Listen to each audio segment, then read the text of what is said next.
cohésion nationale. Cohésion nationale. Ils font les recrutements bien en cohésion nationale. En tout cas, ce qui est vrai, Ezali, que nous sommes en face d'une situation fâcheuse où ils ont réfléchi madame. Monsieur Kabila n'a souci à préserver le pouvoir à recruter Nanga. Nanga na Kabila bayokani ba komisa Félix Tshisekedi président en et que ça qui va respecter ba accord te ba kotisi biso na guerre to ba na ba conflit d'intérêt na bango mais ba komisi ngo un conflit institutionnel ou nationalisé. Oh, exact conflit d'intérêt. Exact conflit na bango personnel. Bazo bundela, mais depuis to bandi makam na bango boyo kate lisolo ya pepe ya nation na kati. Il n'a pas respecté les accords. Accords nini. On avait violé ensemble la constitution pour faire de lui président. Et voilà, il y a commis qu'au bout de la carré minier et ainsi de suite. C'est-à-dire qu'il y a un conflit n'a pas personnel, mais va étatiser en gros. Et comme il y a l'État. Au moins, il m'a l'oboyo à l'ébolo jalobaka. Ce qui est en gros porte-parole à PPRD. Ce qui est en gros porte-parole à Ensemble. Talaka biloko 7 qui kuni à l'oba. Est-ce que biloko 7 qui kuni à l'oba et l'équipe oyo ane bolo jaloba? Parlons de l'oba nini. Je l'ai dit ceci. C'est-à-dire, balé bolo jaba joue un rôle, il y a pouvoir en place. Le pouvoir dans le ils sont protégés. Je ne dis pas ça. Voilà, je peux dire, ils ont le vaccin, c'est-à-dire peut-être bas service, hein. Bazana chance na bas service. Oh, Nanga déjà c'est un tricheur. Ah, Mouto a triché quand on a élection en 2018. C'est que tu ne citais pas Nanga. Jamais. Oh, allez bolo joie. Yo so mona un homme sérieux soutenir un coulouna. Mais attention, on n'a que deux camps. Toi, on a qu'un Nanga, on a qu'un Félix. Et ça piège. Tu ne soutiens pas Nanga, c'est que tu soutiens Félix. Oh, et ça décandé. Ça, c'est fort. C'est là où le plus est vous. Et c'est là où j'attends. Allez Bolodja, tawa okoma na pouvoir. Merci beaucoup. Abandi sikoyo ko exercer biloko alobaka, hein? C'est là où nous nous entendons. Merci beaucoup. Kamboza te yango ba bazaro ba allez Bolodja moto N. Soki marambo bandaka ngo epoka Kabila. Bato nga balobeza eza litwa, lit eza souci ya mboka. Nenge ni kana minita suka. Soulèvement populaire. Ministre Asuka Nden. Pendant que Moutou Aza en cours à mandat, soulève pas. À l'époque de Kabila, Kabila était calme. Alain Bolo, Kabila était calme. Donc Félix Tshisekedi Bemba Azali dérivé ya Afdel pour y abimana sima ya Museveni. Na MLC, il y avait des Rwandais, non? Il y avait des Ougandais. Na MLC, non le bot. Il y avait des Rwandais, il y avait des Ougandais.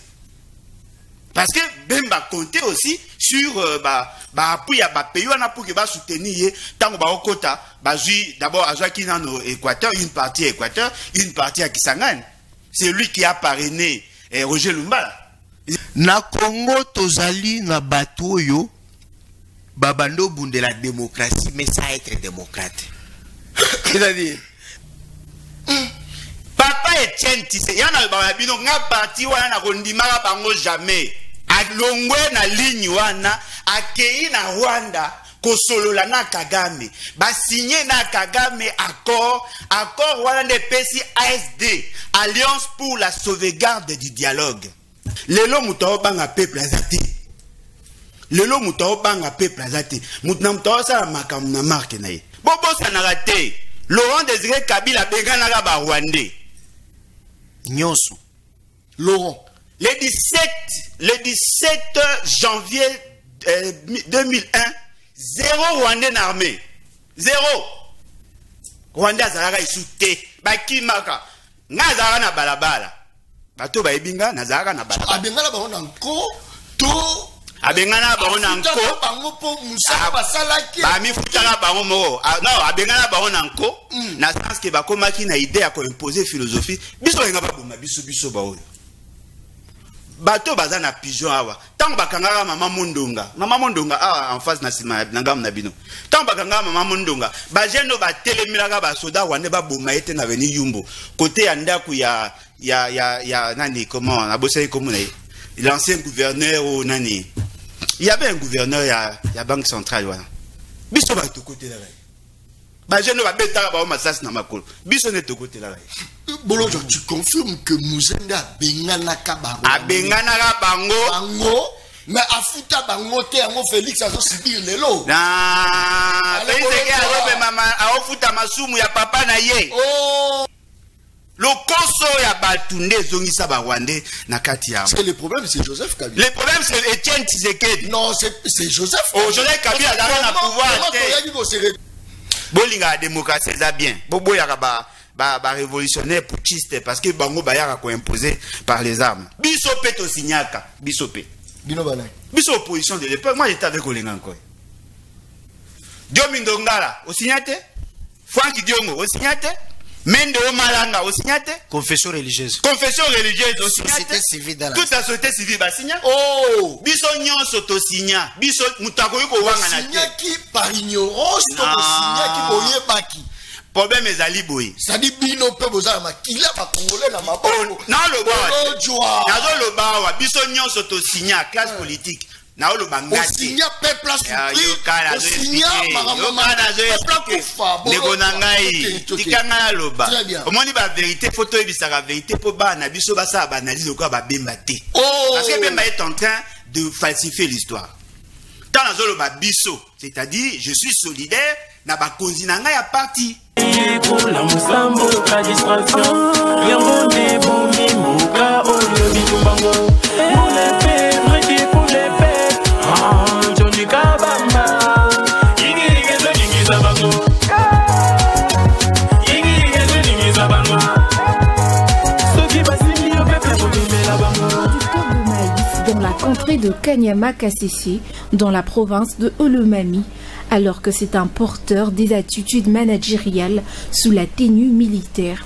Le lieutenant général Jean-Pierre Kasongo Kabwik, parce que c'est de lui qu'il s'agit, atterrit à l'aérodrome général d'armée des Nikalumé, un cadre aéroportuaire nouvellement construit au standard requis par l'aviation civile et qui n'a pas laissé indifférent le pilote qui venait d'y atterrir.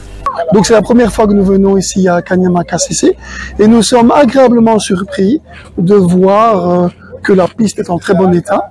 Elle convient très bien à l'Embraer 120 et on est surpris aussi de voir que vous avez quand même construit pas mal de choses. Donc c'est la première fois qu'on vient ici, on est toujours un petit peu sceptique et on est toujours un peu sur ses gardes, mais nous avons une bonne surprise. Donc on aimerait bien, nous en tant que pilotes, que le président et tous ses collaborateurs développent ce genre d'aéroport pour désenclaver toute cette ville à l'intérieur du Congo. Alors voilà, je pourrais comparer cet aéroport à Bumba, c'est aussi la latérite comme ça, assez fine. Bumba, oui, ça fait 1800 mètres de longueur, donc Bumba 1600. Oui, c'est Bumba qui me vient en tête. Mais c'est déjà un pas en avant de voir que l'aéroport a été refait, ainsi qu'un apron pour nous les pilotes. Donc on est positif, Le bâtisseur par excellence de cette œuvre infrastructurelle, le lieutenant général Jean-Pierre Kasongo Kabwik, donne le sens de la dénomination de cet aérodrome. Ça c'est bien. Mon général, en Afrique d'ici, de quoi il y a, Kanyama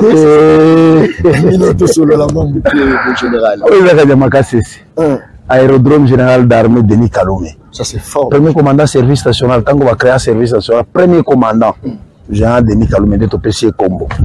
Pour honorer la mémoire de Nyonso, qui ont laissé leurs empreintes quand même la service national. Après les honneurs lui rendus par les jeunes transformés à Kanyama Kasese, l'homme aux multiples atouts républicains se penche vers la direction du parc agricole pour la récolte de maïs, comptant pour la saison agricole 2024-2025. Tu sais, les champs d'ouverture, ce n'est pas la première année que vous avez le bon rendement. Mais quand vous voyez déjà un champ ou la première année, tu vois, la qualité des épis. C'est juste la première année.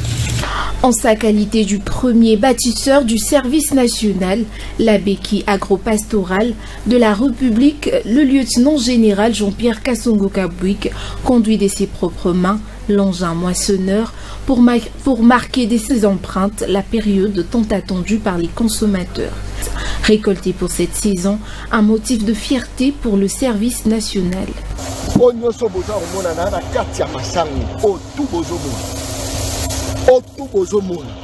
Récolte à tout les affimbu. Je vous rassure, les affimbu. Dans un web sabino. Là, on a 4 affoua masangu. Ne au peuple à Lukaki. Peuple à Lingaki, Kolia. Production locale. Ne au peuple à Lingaki. Peuple à Lingaki. Oh, ne peuple à Lingaki. Voilà. Yango. Peuple à Lingaki, boye. Population à Lingaki, boye. Voilà. Ota la au peuple à Lingaki. Ota. Ota, peuple Alingaki collé à boy. Service national. Peuple Alingaki boy. Boy. Frappe encore. Fatih Béton. Frappe encore. Peuple Alingaki. Tosokola masango. Tozosokola masango. Yangoy. Tozosokola masango. Tozosokola masango. Tozosokola masango. Service national avec le lieutenant général. Kassongo Kabou. Simbu. Cette quantité produite est une réponse efficace à la problématique de l'autosuffisance alimentaire en République démocratique du Congo. Le service national n'est pas seulement l'activité agricole, on y trouve aussi de l'élevage pour garnir à suffisance l'assiette du Congolais. Le lieutenant général Kassongo Kabwik, commandant du service national, a visité les travaux de construction toujours à Kanyama Kasese, d'un grand centre hospitalier aux normes requises. Une infrastructure qui fera la fierté du secteur de la santé dans la province de Olomami. Outre ce grand hospitalier, un grand centre d'hébergement est aussi en construction pour des logements des visiteurs de centres d'encadrement et d'instruction de Kanyama Kasese. Celui-ci n'a pas non plus échappé à la visite d'inspection des travaux du numéro 1 du service national. Cependant, quelle vie mène ce jeune qui hier était des inciviques, aujourd'hui bâtisseurs? Leur hébergement, leur formation et leur vécu quotidien sont témoignés. Nazalaka na matieke bakangaka biso tozala na vie mo ya bien tout mais depuis toya abiso kutokanisaka ke bakoya koboma biso awa tozala na kobanga makasi mais depuis toya awa tomoni changement par rapport neti mando yo ka place so ndenge ezalaka mais tokomo yo kola misala nyonso changea ngana na garage tosala mécanique toza ebele bakinoise toyekola musala toyena promidia koyekola kokumba sala ba pratique toyebidia kokumba mituka depuis toye changement eza nango toza na biso bien toi na mambo ande place bovanda toi na mambo apasi esika toza mais la pesika Félix merci belé par rapport à ba vie tozala nango na ki depuis toye changement eza nango mais maman biso personne à qui na pesika mbote belé mais nga naza nanga bien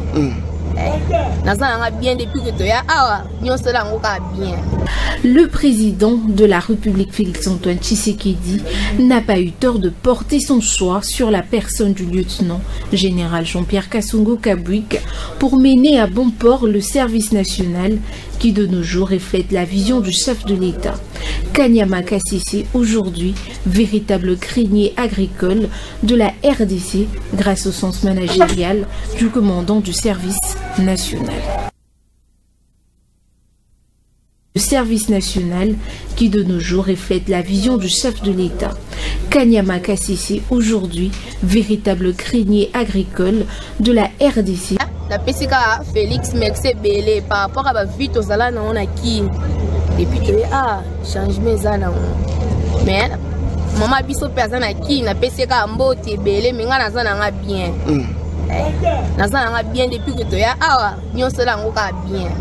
Le président de la République Félix-Antoine Tshisekedi n'a pas eu tort de porter son choix sur la personne du lieutenant général Jean-Pierre Kassongo Kabwik pour mener à bon port le service national qui de nos jours reflète la vision du chef de l'État. Kanyama Kasese aujourd'hui. Service national. Peuple Alingaki boy. Frappe encore. Fatih Béton. Frappe encore. tosokola masango tozosokola masango tozosokola masango tozosokola masango tozosokola masango service national avec le lieutenant général Kasongo Kabou Simbu. Cette quantité produite est une réponse efficace à la problématique de l'autosuffisance alimentaire en République démocratique du Congo. Le service national n'est pas seulement l'activité agricole, on y trouve aussi de l'élevage pour garnir à suffisance l'assiette du Congolais. Le lieutenant général Kasongo Kabouik, commandant du service national, a visité les travaux de construction toujours à Kanyama Kasese, d'un grand centre hospitalier aux normes requises. Une infrastructure qui fera la fierté du secteur de la santé dans la province de Olomami. Outre ce grand hospitalier, un grand centre d'hébergement est aussi en construction pour des logements des visiteurs de centres d'encadrement et d'instruction de Kanyama Kasese. Celui-ci n'a pas non plus échappé à la visite d'inspection des travaux du numéro 1 du service national. Cependant, quelle vie mène ce jeune qui hier était des inciviques, aujourd'hui bâtisseurs? Leur hébergement, leur formation et leur vécu quotidien sont témoignés. Nazalaka na matieke bakangaka biso tozala na vie mo ya bien te mais depuis toya abiso kutokanisaka ke bakoya koboma biso awa tozala na kobanga makasi. Très bien. Mon collègue là, mon Nabino Balandi a une très grande émission dans dimension. Il y a continent d'Asie, émission d'Angaï, émission d'Ayo, émission, il y a population congolaise en général. Actualité politique, ils ont vraiment codominé. Goma, accord entre la SADC et l'AFC, M23 pour le retrait des troupes de la CEMI-DRC, et Zali Solo. Toromeka Kobeta Mokolo Malelo na Katia Plateau émission Le Peuple parle. La RDC dénonce le violence territoriale et les exactions de l'armée rwandaise. Et ça vraiment l'isolo Toromeka Mokolo Malelo na Katia Plateau émission Le Peuple parle. Hommage aux victimes du conflit dans l'est de la République démocratique du Congo, Belgique et rendre hommage Nango. Qu'est-ce qui se passe? Et vraiment l'isolo Tokobeta Mokolo Malelo Nakati à plateau, il y a émission Le Peuple parle. Consultation déjà et banda qui est-ce que pourquoi manque il y a présence il y a opposition Nakati à consultation wana et ça l'isolo Tokobeta Mokolo Malelo Jean-Pierre Bemba Kize Joseph Kabila Kabange. Jean-Pierre Bemba Alobignoso et Joseph Kabila Kabange. Est-ce que c'est vrai ou c'est faux? Et ça l'isolo Torobeta Mokolo Malelo. Révolution populaire avec Alain Bolodjoa, je crois que ça l'isolo Petorobeka Koloba Kobeta Pe Mokolo Malelo et Gosala Malolenge Nini. Pourquoi la révolution? Pour la Nini Nini Zaromachete pour Batouba se révolter. Et ça l'isolo Torobeta Mokolo Malelo la Katia Plateau. Il y a émission Le Peuple parle. Tout ça la professeure Carlos Moupili na Katia Plateau. Il y a émission Le Peuple parle. Tozali na président et à parti politique les pattes na Katia Plateau. Il y a émission Le Peuple parle Alain Bolodjoa. On analyse les actualités politiques. Je crois que na Burkina Faso, président la Bango Tuko inauguré Izine Moko Boyoana. Je crois que les a parmi les éléments autour dans la Katia émission Le Peuple parle. Tant naza koya Mokolo Malelo Nathalie Nanzela Bokauki Abato da tout nini note bato ba keke ba église. Imaginez que ceux qui ba église, ba entreprise ezaki ebele lokola ba église, ça dit nzela il n'y a que comme poelele bato tout ba keke misala. Ça dit embouteillage. Bato belé na nzela et ça peut manquer à faire. Pour mon colo ya dimanche, l'olenge nini, bato nyonso baza vaquer, baza ko kende na ba occupation na ba ke église. Soko tamboli mon colo ma dimanche à partir à 10h nzela ya rapolele. Soki to komika ka 12h 13h. Bato bakomi ebele na nzela. Eza pe lisolo analyse autour sala mokolo malelo na kati ya plateau, il y a émission Le Peuple parle. J'espère que tu vas venir à Alain Bolodjoa. Révolution populaire. Ça c'est très bien. Alain Bolodjoa.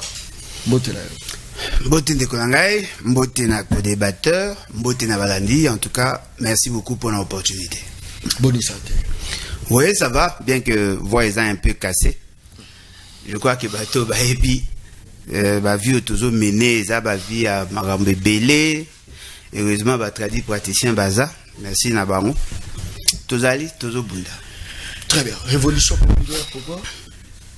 Ah, oboy révolution, do oboy populaire. Non non, révolution.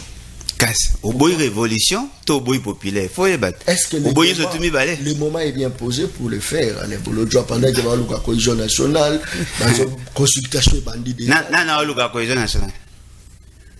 La cohésion nationale. Ils font le recrutement bien en cohésion nationale. En tout cas, ce qui est vrai, Ezali, que nous sommes en face d'une situation fâcheuse où ils ont réfléchi madame. Monsieur Kabila n'a souci à préserver le pouvoir à recruter Nanga. Nanga na Kabila bayokani bakomisa Félix Tshisekedi président anko.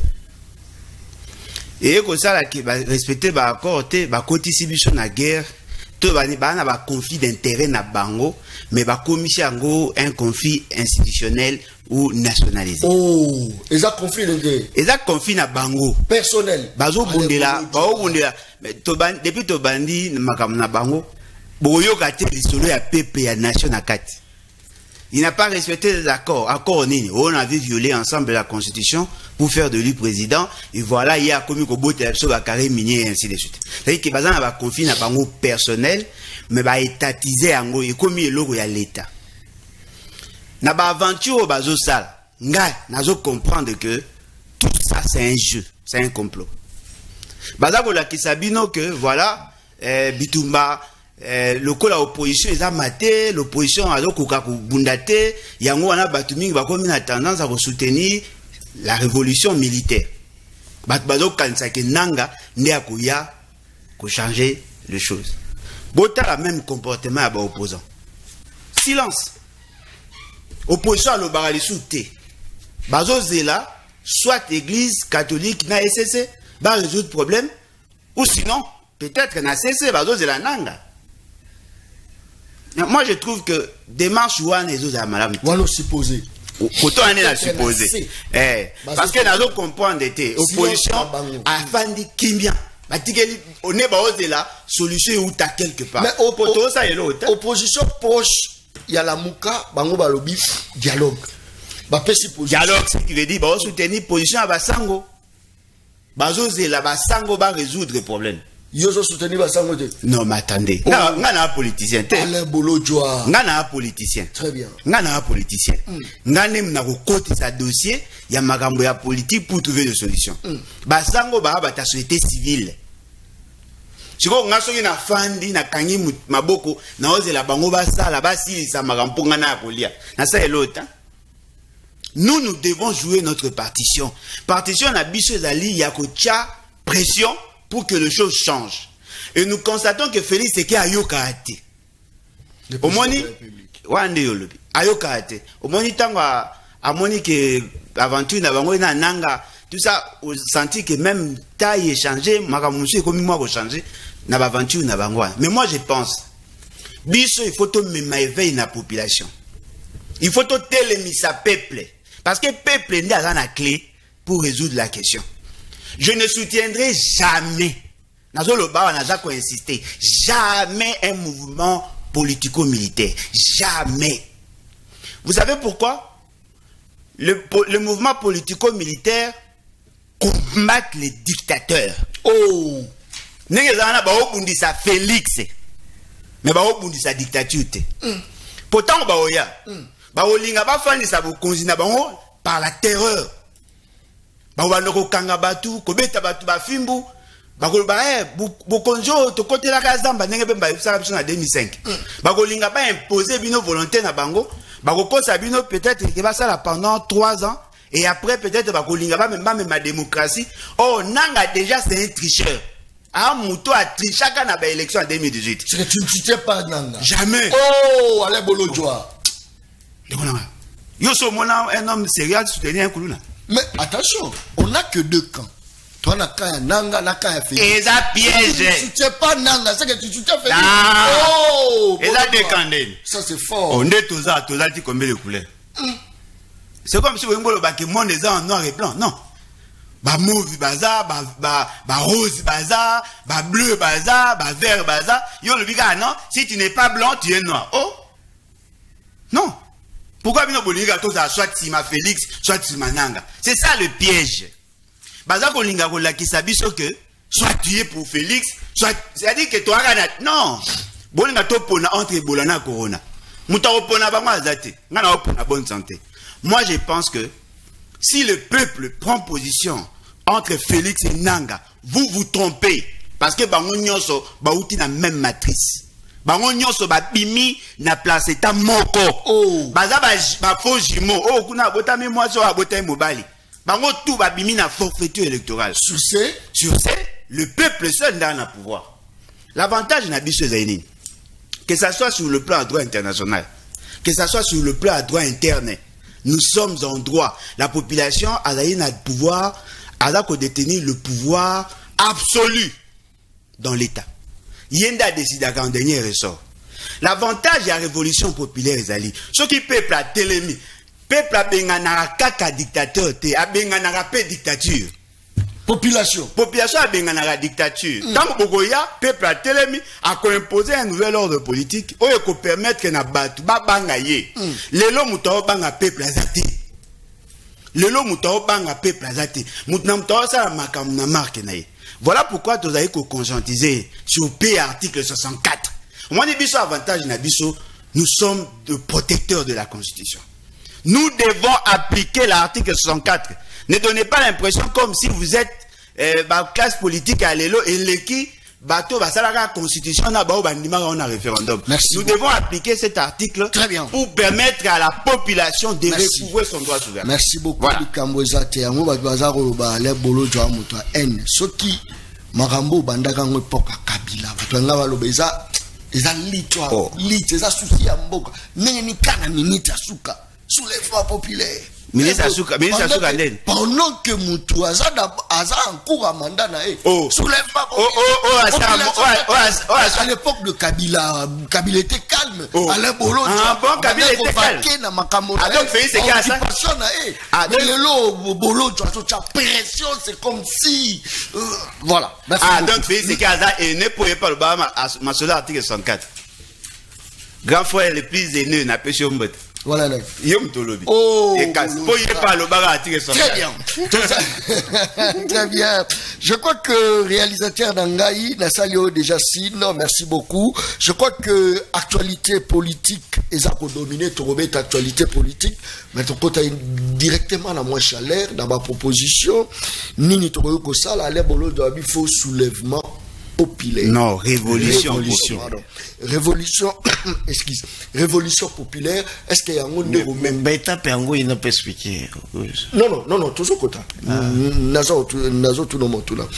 Alain Bolo Djalobi, révolution populaire. Est-ce que révolution populaire n'est que ça en sorte que moi la silisi musala silisi kela sazu musala c'est un monde de ça que fouti facture au bénéfice de la courant.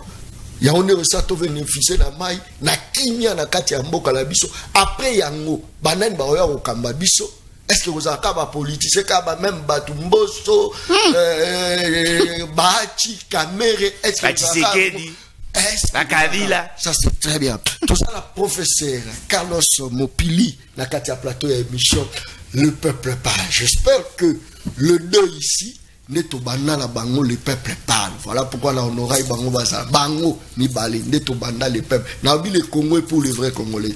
Le peuple parle. Ça c'est très bien. Professeur Mbotelel. Bote, mais ngapé na président national là. Mais la société civile. Ah, la société civile. Président de la société civile. Oui, nous avons un président national et à opposition pacifique. Et de l'autre côté, nous avons un président national et un conseil suprême de la société civile, coordonnateur national et porte-parole de la commission d'observation et d'éducation civique électorale et du ciel. C'est le plus grand cadre de concertation de toutes les organisations de la thématique électorale, créé en 2014. Donc c'est une commission jumelle na SIM. Donc à l'époque des faits, le président Malumalu a créé SIM, a créé Pays du Ciel. Donc c'est la voie indiquée tangu tulobaka élection salemi malamu ou pas vana biso ndezalaka na autorité. Et en même temps,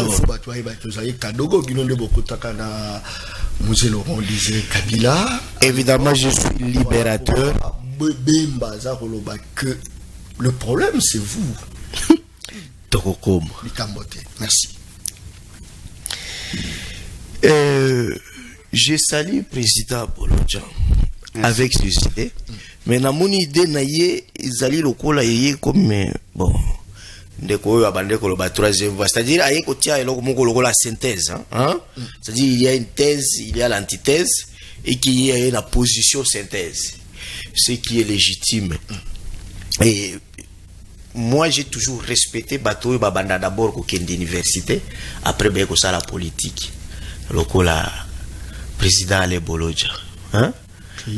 Contre politique après qu'elle est. Oui, nazaka contre Bango parce que bazali ba fraudeur des délinquants. C'est comme Moutou. Ok, koluka mosala. Moni John Suzana Jipe non. Un délinquant a un quartier, aye koluka ko signer nos contrats comme chauffeur personnel na yo. Bo signer contrat bandi ko futa mbongo. Après siko akei ko koluka aye kola. Kokumba mbangu aluka permis de conduire. Donc dans 6 mois monde déjà risque à accident qu'on connaître. C'est ça ndé omona ba politicien nyoso a commis député ndé siko sali autodidacte ndé siko aye au lieu que atanga na peine 220 jours année académique yé atanga ka 20 jours Moussou Sala parcours mobimba de première graduat jusqu'en deuxième licence à Kendaka 37 fois. Mais abima licence. Bon, au moment ce sont des babiro komoko ezalakate. Alors, rentrons d'abord moi position nanga par rapport au Wana parce que moi je suis oui, moi je suis de l'école révolutionnaire.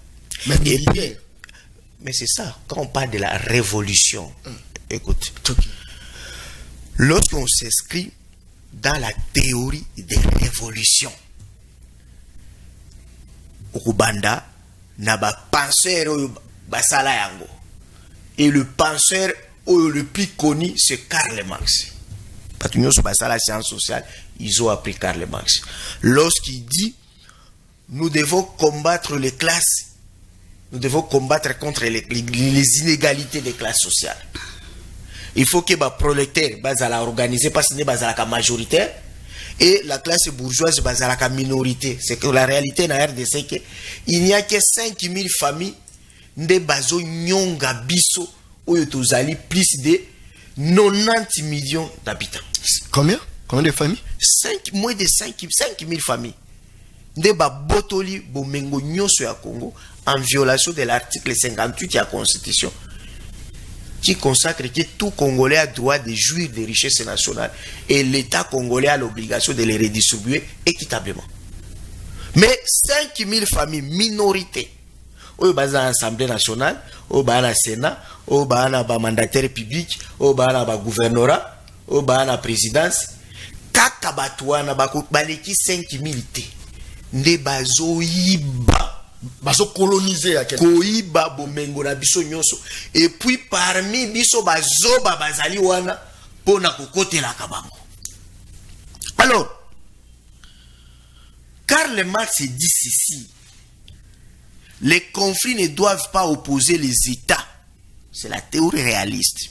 Très bien. Mais plutôt les classes sociales. Oh, c'est-à-dire ba prolétaire et nyonso ceux qui sont ouvriers, vont s'organiser pour que vous renverser ta minorité. Alors, c'est là où va découler plusieurs bakassons fidèles. Donc, Lénine, tango asali révolution na armée. Maintenant, lorsqu'on parle de la révolution populaire, révolution populaire, oui, principe est à la canine. Toute révolution populaire principe nango ezalaka manifestation populaire. C'est-à-dire boyer de milliers pour manifester pour réclamer pacifiquement vos droits. Mais quand est-ce que maintenant la révolution populaire pacifique, ok, pacifique est épithète, et balouka révolution populaire armée. Moi je suis de cette école. Bisoto ya na libération et à Fidèle. Je suis fier et même si il fallait Nabotama et qu'il y a les sous, je reviendrai, je ne regretterai jamais. Alors, maintenant, quand est-ce qu'il y a une révolution populaire armée? C'est la légitime défense populaire. C'est comme ça que ça s'appelle. C'est que lorsque vous êtes en face d'une dictature sanguinaire, Mandela dit ceci. Oh, beaucoup misaka Mandela, l'homme de la paix. Tango avant kangaye comme terroriste. Il a commencé aussi la révolution pacifique. Mais tango bazo boma bango la police sud-africaine. À lobby, il faut que l'opprimé s'adapte à la méthode de son oppresseur. Yango Mandela kenda Angola, kenda Algérie, koye kola, qui rébellion armée. Aye na manduki, asali bakangiye, bajige, condamné à mort. Mandela. Donc c'est à cela que la révolution armée arrive. Maintenant dans notre pays. Dans notre pays, Ale Boloja, lui, il peut mener cette élite-là pacifique. Parce que lui, Presse Peng, Fayoul et quelques bazalaka vaccin, ils sont un peu vaccinés. C'est-à-dire, Bango bazalaka pesa, au moins maloboyo Ale Boloja alobaka. Ceux qui ont ango porte-parole à PPRD. Ceux qui ont ango porte-parole à Ensemble. Talaka biloko 7 kikuni aloba. Est-ce que biloko 7 kikuni aloba? Et leki oyo Ale Boloja alobaka. Parlons de Moloba Nini. Je l'ai dit ceci. C'est-à-dire, Ale Boloja va jouer un rôle, il y a pouvoir en place. Non, pouvoir, ils sont protégés. Je ne dis pas ça. Je peux dire, ils ont le vaccin, c'est-à-dire peut-être un service. Ils ont la chance d'avoir un service. Ils ont la chance. Ils ont la chance d'avoir un service. Parce que Ale Boloja a négocié ma mandoi ipane. Parce que on y a un contre Félix Alobaka et puis il rentre libre. Et puis il rentre libre. Oh, Alobaka, Ezaka Lukuta, Tolobama solo. Il combat la dictature, c'est vrai. Il combat la mauvaise gouvernance, c'est vrai. Tout ce qu'il dit, il est dit scientifiquement. Ok? Mais le problème, c'est que aujourd'hui, la liberté d'expression, la liberté d'opinion, ils allient, tous allient la démocratie à soloté. Et c'est là où il y a un problème. Ça, c'est la première chose. Deuxième chose, c'est que à lancer qu'on est en révolution. Mais tant que nous avons la prétend arabe. Prétend arabe a donné quoi? C'est aussi une révolution populaire pacifique. Et même le côté. Et même à Nini, na Tunisie, c'est lui qui est là, le professeur là, mon collègue professeur.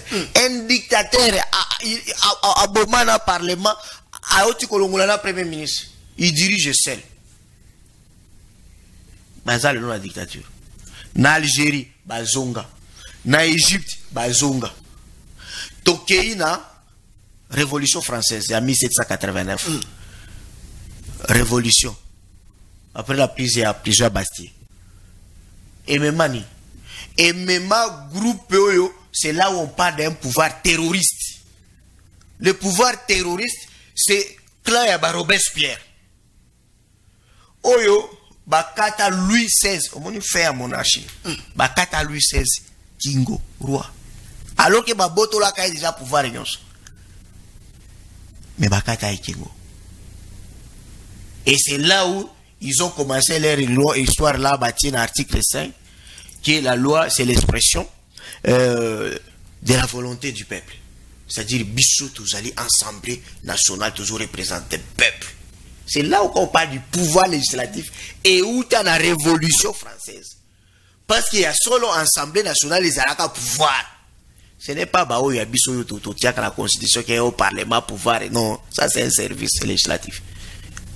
Donc, Tozoni Nabatoyo, les grands tyrans sanguinaires, Mussolini, Hitler, ils étaient élus démocratiquement. Les gens ne savent pas qu'à Hitler a joué à pouvoir dans Mando qui était. Hitler a élu démocratiquement. Il était d'abord chancelier et puis à l'équipe président. Mais ça là, c'est ce qu'il a fait au monde. Cela veut dire ceci. Ce qui est important, ce n'est pas le mode d'accession au pouvoir. Ce qui est important, ce n'est même pas la formule faite pour renverser un pouvoir dictatorial. Mais ce qui est important, c'est après. Et dans les après là, c'est là où je voulais les rejoindre un peu avec les contradictions. Parce que lui, il dit, il a donné comme formule que tout pouvoir, mutuazu yango naba arme, a ko exercer yango mabe. Mais ce qui est total, il y a exemple, il y a Mali, il y a Burkina Faso. Quand Aristote parle dans la philosophie politique, Aristote se dit ceci. L'essentiel, ce n'est pas le nombre de personnes qui dirigent, mais le nombre de personnes bénéficiaires du pouvoir. C'est-à-dire tu peux être seul aux autres diriger au moment. Mais si tu le fais pour le bien de tout le monde, Aristote dit c'est bien. Mais beaucoup qui vous allez belé, comme Igno Sate, Baza est belé. Mais c'est une oligarchie, ce n'est même pas l'aristocratie. Parce que Baza est belé le pouvoir, les 5000 familles là. Mais les 5000 là, c'est pour piller la République et pour faire souffrir le peuple congolais. Donc, chez moi, je ne trouve pas que c'est la méthode de renverser le pouvoir dictatorial qui est important. Mais moi, je veux que ce qui est important, c'est quand on est dans l'exercice des pouvoirs. Parce que le pouvoir enivre. C'est là où le plus important. Et c'est là où j'attends. Ale Boloja, tango okoma na pouvoir. Merci beaucoup. Abandi sikoyo ko exercer biloko alobaka, hein? Très bien. Il y a économie rurale, tout. C'est là où nous nous entendons. Merci. Mais na ndenge ya désignation, so ki alinga ya na ba féticheur, hein? Aya ko beta ba batu ya pouvoir mbasu. Je l'accepte. So ki alinga benga na bango na prière ya ba prophète. Moi, je trouve qu'il n'y a pas un problème. Merci. Le un problème, c'est tant qu'on a pouvoir, ndenge ya kosala la paix. Des biso civils to koyeba ko chicher. Likamozate. Bino boya ki la révolution militaire tamboye échangeaki pe nini. C'est ça, to ko taper nango. Oza ko proposer pe nini. Po ya lobi révolution populaire. Yobi te.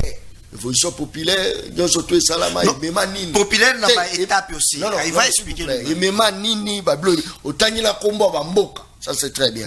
Il y a militaire au lobby bota Burkina Faso Mali et même quand même moi biloko ebele. Kamoza te tozaka na kati. Naza on peut cette information mais oza retirer nga illustration ya vidéo à la Sud Kivu. Mokolo Malelo na Sud Kivu, Bukavu en ébullition, la population à bout descend dans la rue pour dénoncer l'insécurité insoutenable. Meurtre, disparition, vie brisée, la terreur s'installe, l'espoir s'effrite. Dans un web Sabino, na Bukavu et Yindi population à pini parce que à vivre Maramonda na terre à vivre terre. Yango pesa koza lelo po population za na kimia ezosenga nini ozibe image te ya Bukavu ngo yango la image yango yango la population yo wala OK ils a coup sur coup yango la ala bolocho malobonga mna tuke rapidement. Bon, la révolution Mopili est contre vous. De manière professionnelle. Ada contre Ngate à soutenir l'idée il y a après la révolution. Ada contre Ngate. Mais lui il est plus dans la tendance de la révolution militaire ou toute autre révolution, mais Ada contre Ngate. Bon, prenons le Mali ou le Burkina Faso. Mouto Azalelo en Burkina Faso, Azosa l'a effort. Bon, il investit plus dans la communication parce que à restreindre la liberté. Na éviter ceux qui vont yo kabato baza ko s'opposer na ye nambo kawana baoloba. Na ebite, bato na presaka c'est un jeune courageux. Oh déjà mona mutu na kati ya Burkina Faso azako s'opposer na action na inani. Parce que alobaki a makambia synthèse, c'est-à-dire il faut que nous soyons dans la dialectique, thèse antithèse. Un pouvoir qui n'a pas d'antithèse, a représenté bino les vertus, c'est la même chose n'engé Félix Sekedi à Salaka. Ça passe en boucle. Le pays va très bien. Félix Sekedi béton, gratuité d'enseignement, maternité, ça passe à la RTNC. Faire déjà comme il a dit. Moutounion soit au monde que tout va bien. Na mona bandeko bele ba beta ba ba bloga ba Photoshop na poto. Ah, mbokezo bonga. Surtout qui ga bo pa yao. Ah, oui que Alain ozaka na raison, mboke komi salité ngabite, abi me ba kosa ka biso na ba image. Les dictateurs savent habiller leur dictature et faire gober à la population des choses qui n'existent pas. Ngana ndimara, mboka oyo, uzali mutu muso azo contredire yo oyo lobby ya lobby le contraire na choc on a to yeba qui dit vrai mais ce que ça malunga est-ce qu'il faut pas contredire yo non mais attendez mais ce qui yoga mutu oloba batu muso ba oloba te to yeba mabe na ndeni. Et puis deuxièmement, dans l'état on ne peut pas avoir des hommes providentiels. Oh sori komika ko kansake ngai nde na ko bongisa. Non, dites-moi, le capitaine là, après sa mort, parce que c'est un humain, il y aura quoi? Il y aura quoi? Parce qu'apparemment c'est lui qui tient tout. Alors, mais le quoi, homme providentiel. Cette perception, il y a politique, perception de l'État, ils allaient prohiber depuis longtemps. Beaucoup ont remarqué que dans l'évolution de l'État, on a voulu dépouiller les hommes du pouvoir absolu, du pouvoir du droit souverain, pour reconnaître plutôt aux institutions qui sont un ensemble de principes. Quelle est la suite d'après vous? C'est-à-dire, gouvernance est fanny dans Moutou. Le roi Kadhafi. Il faudrait que le pouvoir est fait dans un principe dûment accepté par le peuple. La bonne gouvernance, c'est cette gouvernance qui est contrôlée et décidée par le peuple. Ce n'est pas un homme qui doit se décider. Prenons le cas de Laurent Désiré Kabila. Bon, il n'était pas au départ avec Okota. Il arrive, il veut apporter des changements. Il y a du positif, mais il y a du négatif. À Pekisaki Batunion se base à la politique. À imposer qui m'a gagné parce qu'il était accompagné d'un bateau accompagné. Mais après, quand lui commettait des erreurs et qu'il n'y avait pas de voix discordantes, la conséquence est allée. À côté de il faudrait qu'il ait un garde-fou. Et à l'obéi qui a reçu la élection après 3 ans. À Koufi Naneni. Oh! À Koufi en janvier 2021. À côté le 17 mai 1997. Quel est le centre électoral au Yachaki? À l'obéi, non? Je suis secoué par la guerre, moi je ça la élection exacte. Mais ça allait prendre combien de temps?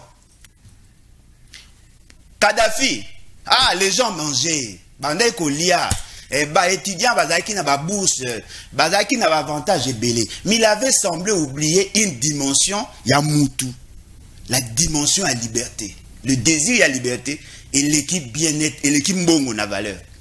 Il faut que les gens aient la possibilité de s'exprimer et de dire ce qu'ils pensent. Ou étouffer par moi, mais on a démocratie, tais-toi et mange. Aujourd'hui, Libye est Koufi Boani. Parce qu'à mis peuple dans la logique, je suis là, je vous protège, taisez-vous. Aujourd'hui, Mbok est Koufi. Il y a eu des révolutions, printemps arabe, révolution. Oui, la population s'est manifestée. Mais la population devait continuer à se manifester. Allez, Bolojo. C'est ça. C'est pas que la révolution populaire Rwanda et ça pour et quoi ça va institution en place, n'est-ce pas? Non.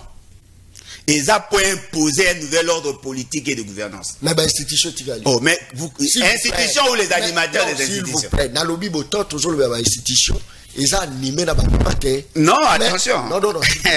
N'est-ce pas que et ça peut renverser l'institution. Non. Ça langage on a utilisé. Renverser bateau, parce qu'on animé. Ceux qui va se conformer Alain Bolojo. Ceux qui non, c'est-à-dire que ceux qui vont se conformer à l'exigence à PPT Bokeit. exigence nini exigence et peuple alingi bo tiaye na centre ya magamu nyonso o boza ko sala bolingi bo sala likambo sala ye d'abord et le reste après mais tant que tu sais que là le peuple tu sais que doté tu sais que da solo on est que le peuple d'abord c'était quoi c'était une manière de gouverner ou que peuple a dans centre ya nyonso tout celui qui s'écarte de cette vision il s'écarte aussi.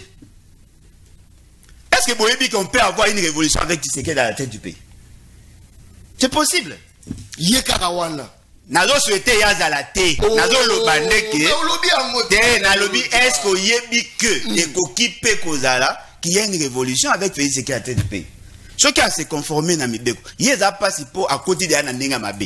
Ce qui a se conformer na mibeko parce que tu peux avoir un président démocrate à côté à commis dictateur nengen de quoi lobby. Mais si la population manifeste à zongissier sur le droit chemin, il peut corriger.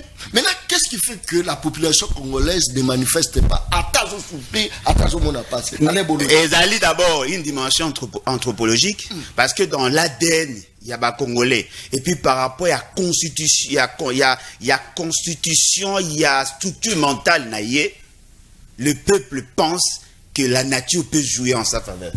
Il y a un moment où on va Nzamba Kosala, Toti que la étant. Non! Non, perception n'est pas ma bé. Perception n'est pas ma bé. Il faut que le peuple atteigne les mélaramoutou, nyon so azoto sa mibe qu'on a été.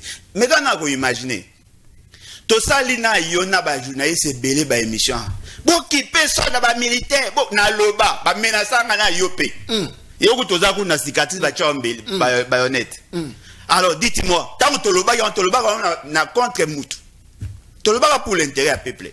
Si ko lelo bamboke koi poni basali ba semblant ya romatia bango solde. Po ba yo kaki bisote. Semblant to. Eza semblant. Les konanga ina moni bulletin de paye ya mutu azu 176 $, un militaire azu 176 $. Tchango na franc. Ah yo tchango na franc, ça c'est une valeur nominale. Tchango na valeur réelle. Okomona ye mbongo wana ezalika ba corriger ba imperfection du marché. Mais ça est l'autre. Attention, Oda Koni, j'espère 2 ou 3 militaires ici. Mais nana wa ki pa ki ata soldat ba militaire wana.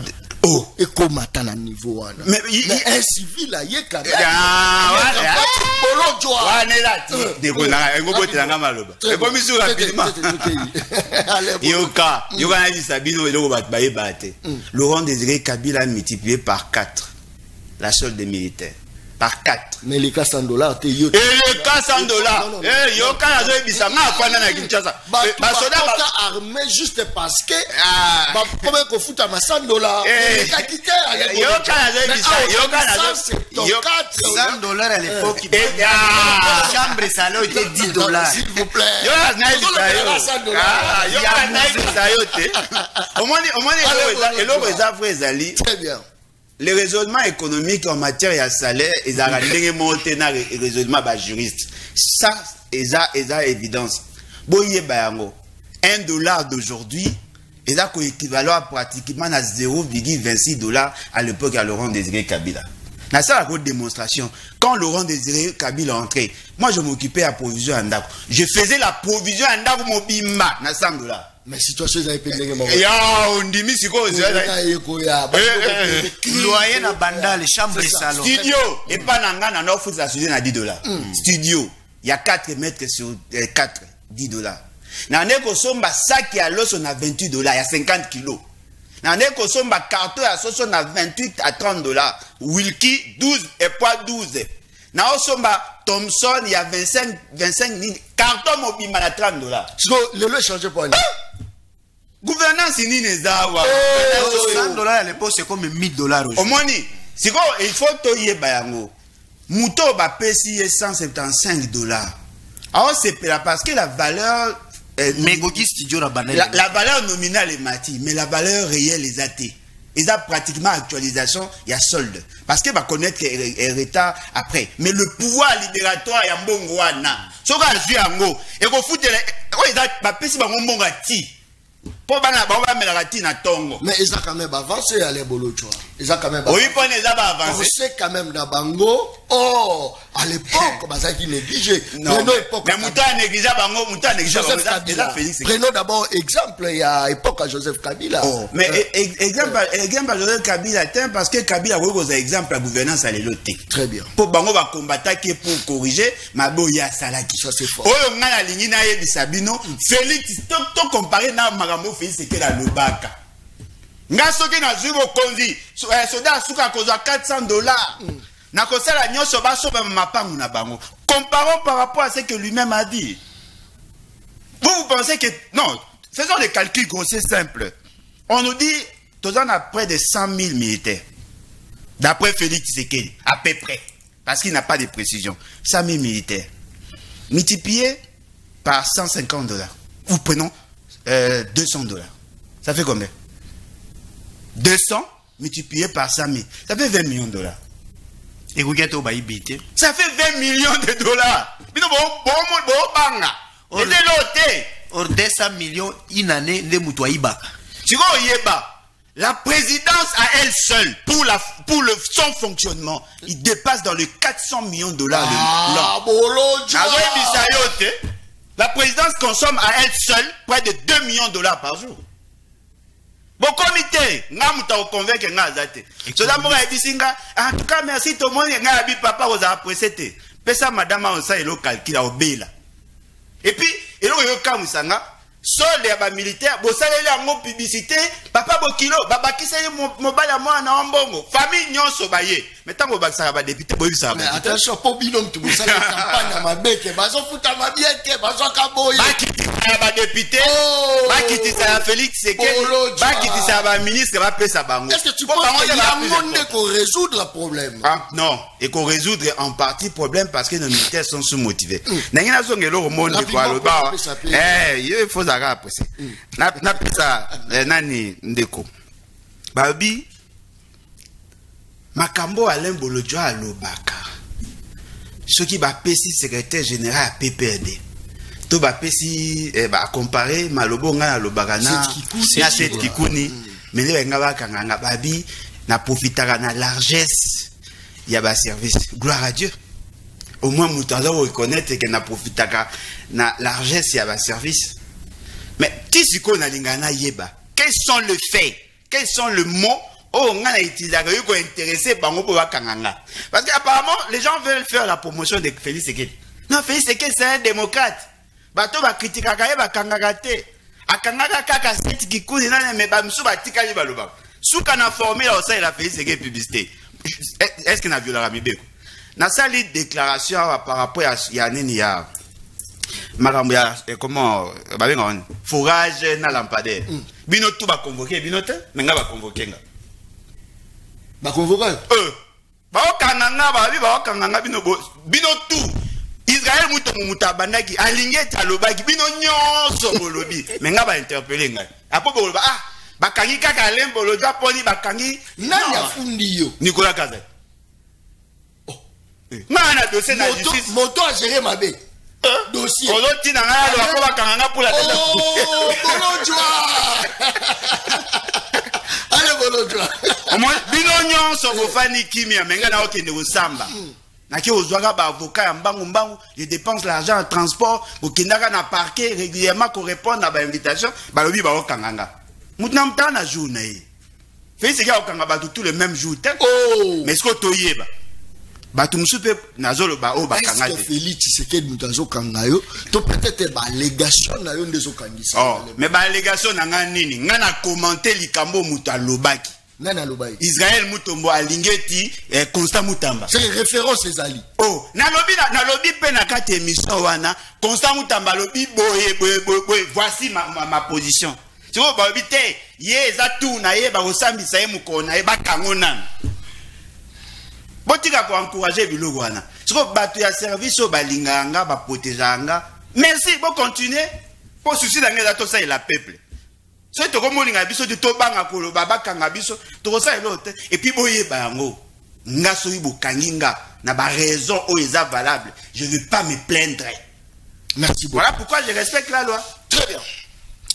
Professeur Carlos Mopili, Malobonga Monayo. Dans un pays souverain, qu'est-ce qui fait que tu perdre souveraineté? Maramuna biso nyonso. Guerre za kobeta biso libanda.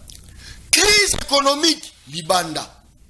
Tozo kodwa même tomate ezo uta libanda pour les biso. Tomate e uta. Pilipili ezo uta libanda. Président uta libanda. Pilipili ezo président. Mais ça va importer. Président parti politique. Président Félix, après quand m'importer. Importer non. Et il y a le Liban, importation. Ah, mais même Laurent Désiré Gabil. Ah, bien sûr. Il y avait diaspora. Non, mon bout, diaspora, pégal. Il y a Piso Penda solo. Quand papa Kassavou. Vous voyez papa Kassavou. Oh, mais. Voilà, nous sommes pas embellir la moitié. T'es à ça, Penza papa. Le seul président Rolong va tout passer là.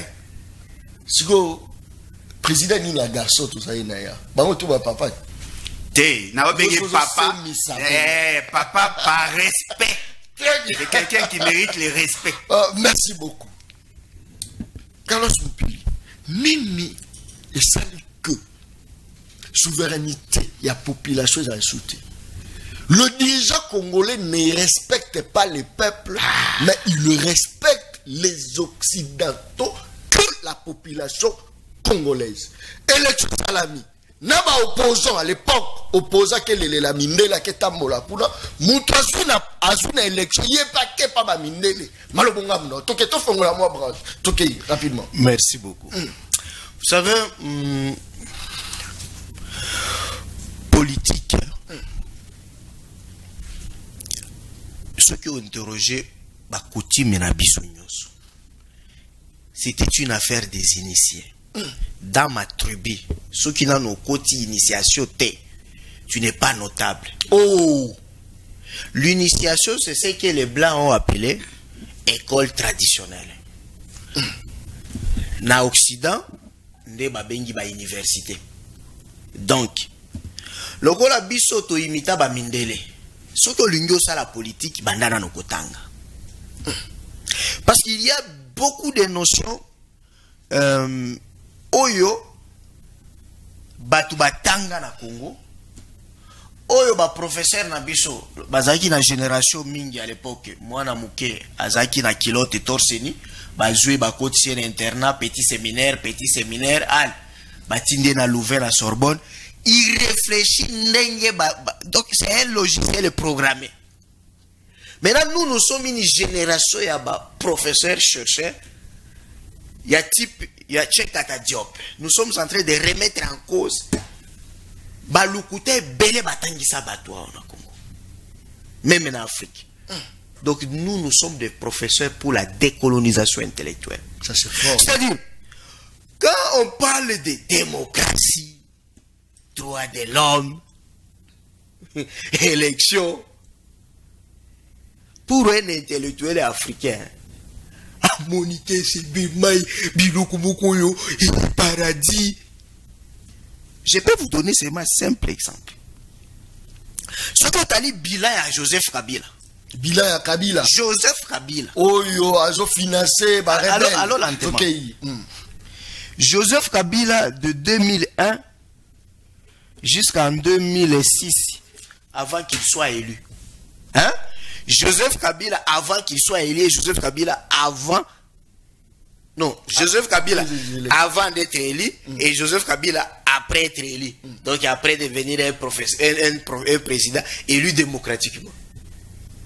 Vous verrez que le Joseph Kabila président non élu démocratiquement était mieux aimé par le peuple congolais. Je quitte. Ceux qui ont comparé Parlement à 1 plus 4, niveau et réflexion. Naba Parlement où il y a député élu. Il n'y a pas match. Ceux qui ont des travaux, il y a conférence nationale souveraine. Et qui vous dit que pour être démocrate, tu dois être élu? Oh, Johnny, toi, tu peux être un père démocrate chez toi à la maison? Tu ne sais pas qu'il y a des papas démocrates, il y a des papas démocrates et il y a des papas dictateurs. Vous avez été élu par vos enfants. Ça c'est fort. Hein? C'est ça que je suis maintenant dans la philosophie, je suis en train de remettre en cause. Parce que les gens veulent restreindre démocratie par les élections, ce qui est faux. Et vouloir faire la démocratie est égal au développement, c'est encore faux et archi faux. Moi, Nzamba aidanga na tambola na mbongo ya letate. Lokola gande konangayo. To tambola na mbongo na biso. Ezate ke moto ozelio comme ministre, député, ndeo bando tambola. Moi, j'ai la culture à voyage. Na ba recherche nanga. Ndeko John, vous ne pouvez pas comparer un Croatien, un Qatarien avec un Américain. Mais attention, avec un Français. Ceux qui te tiennent à la statistique, il y a des pays qui sont développés, ou des pays démocratie. C'est faux. Ah ben, c'est faux. La première puissance économique dans le monde, dans l'Europe. Tout qui allez au hasard. Toi, tu arrives à l'aéroport à Istanbul, à Tartuk, et puis vous allez comparer l'aéroport à Charles de Gaulle, ou bien sa vingtaine, aéroport à Bruxelles, ou bien aéroport à Paris, et ça n'a solo. Vous allez comparer l'aéroport à Dubaï. Toi, tu arrives à Dubaï, et si la démocratie est athée, c'est là où vous trouvez le bâtiment le plus long du monde. Burj Khalifa. C'est là où vous trouvez le premier hôtel du monde. Burj Arab. C'est là où vous trouvez le premier aquarium du monde. Bareke Zanakati. Et quand tu vois vraiment un national, Yamboka wana, vie à zo mené. Et c'est comme la politique était. Parce que si vous voulez la politique, vous allez envier la Libye actuelle. Libye démocratique. Africain. Ils étaient des intellectuels, hein, libyens. On dit non, vous avez la nyonso, mais vous avez la liberté d'expression. Il faut vous avez la parti politique. Maintenant, ils ont des partis politiques en Libye. C'est la rusée de tout le monde. Vous voyez comment on joue avec les gens. C'est-à-dire quoi? Karl Marx, Thomas Dakia Lobaboy, n'a pas différentes classes sociales. Classe sociale est à Zoba. Yabambois, c'est des politiciens. Ah, Boupili. Karl Marx, Thomas Dakia. Oh, bateau baza utile. Oh, tu connais une introduction. Ce que tu disais là, tu étais dans la philosophie de Karl Marx. Oh, il y a Thomas Dakia. Oh, à lobby, les cultivateurs. Mosé a bomi ba parti politique, mais a créé service national. Et ce que comparer Moussa à service national n'a eu de pèse. Non, jamais. Oh, au bout de Calibosio à siège salité belé. Oh! Lélo, moi je suis professeur. Tozé Kozanga Baba, mais grâce à service national. Tokomi na Baba. Mais alors que parti politique a eu des pèses, et tu n'as pas battu que ne koi babambongo ya balampade na banane. Royaume to lobby. Ngacho na lobby. Entre un fermier, Moutouazo Sala Bilanga, na plateau de Bateke, na parti politique, Oyaga Kolobaloba. Qui aime le peuple? Non, ça c'est fort. Quand on peut moi na kati, parce que au moni Moutou, Azara étandi naïe. Ya Bilanga, babé ba maman maraîcher. Mais politicien y est pas comme ministre, à Botolio à la tongi immeuble. Donc ça c'est fort, ok. Alors, c'est que maintenant quand vous posez la question, comment peuple va oboter les souverainetés? Mais c'est là où il y a un problème. Na Congo tozali na batoyo babando bunde la démocratie, mais ça être démocrate. C'est-à-dire, même biso la société civile, depuis oyebanga président société civile, est-ce que c'est au cas de ça l'élection? Biso toza ba démocrate, to linga démocratie, mais toza ba démocrate était. Bolinga ngote.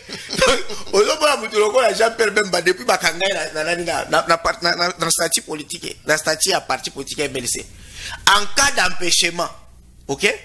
Empêchement, cela veut dire aux âmes malades. Mais lui-même, il était à la prison. Mais c'est lui toujours qui nommait des secrétaires, qui dirigeait.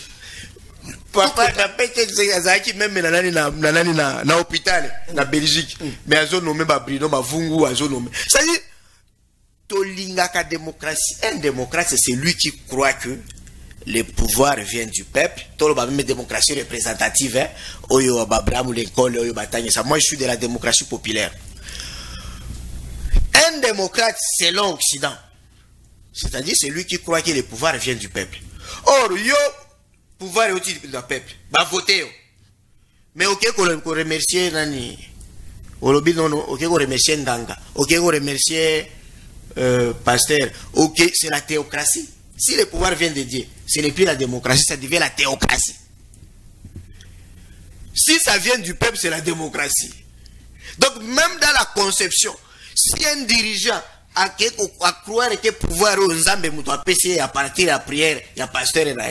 C'est qu'il est dans la théocratie, il n'est pas dans la démocratie. Mais attention, il joue des rôles. Nous avons touché mi thème bato bakeko voter malamon na irne bo taliboté na voter na ngamu. Nazolo ba ayaki na idée. Je parle de ba théorie batangi saka ba congolais ba africain.